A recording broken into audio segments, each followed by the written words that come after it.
Les camionneurs gaspésiens ne savent plus quelle direction emprunter. La période de dégel imposée hâtivement au 6 mars cette année a soudainement été levée par le ministère des Transports entre le 16 et le 26 mars. Ça n'a comme pas d'allure. Je dis, regarde, moi, c'est pas moi qui le fais le dégel. Là. Mais de mémoire d'homme, c'est à jamais arrivé. Fait que là-dessus, ben, je comprends la frustration des gens, puis je comprends la perte de revenus aussi. Avec cette reprise soudaine des opérations, bien des camionneurs qui ne peuvent reprendre la route ont perdu des milliers de dollars en frais d'opération, particulièrement dans le secteur forestier. On peut mettre jusqu'à 20 000 de revenus par semaine. Oui, il y a des dépenses, oui, il faut payer le camionneur, mais un camion, c'est fait pour rouler.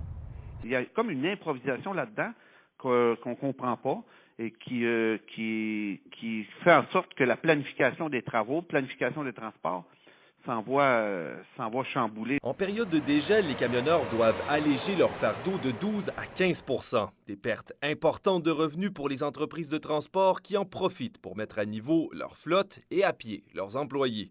Or, le retour des opérations normales a son lot de conséquences.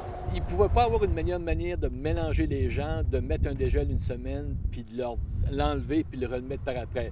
Les expéditeurs se trouvent aussi dans l'impasse, ayant prévu des volumes d'expédition réduits pour correspondre à la période de dégel. L'Association du camionnage ne jette pas de pierre sur le ministère. Selon cette dernière, c'est plutôt Dame Nature qui est à blâmer. Quand il y a des périodes de redoux ou de regel, ça vient fausser toutes ces prévisions-là. Et puis les changements climatiques qu'on connaît, on risque d'être exposé un petit peu plus souvent à ce genre de situation-là. Cette bisbille printanière, qui peut coûter des dizaines de milliers de dollars par personne, risque donc de devenir monnaie courante dans les années à venir. Alexandre Courtemanche, New Richmond.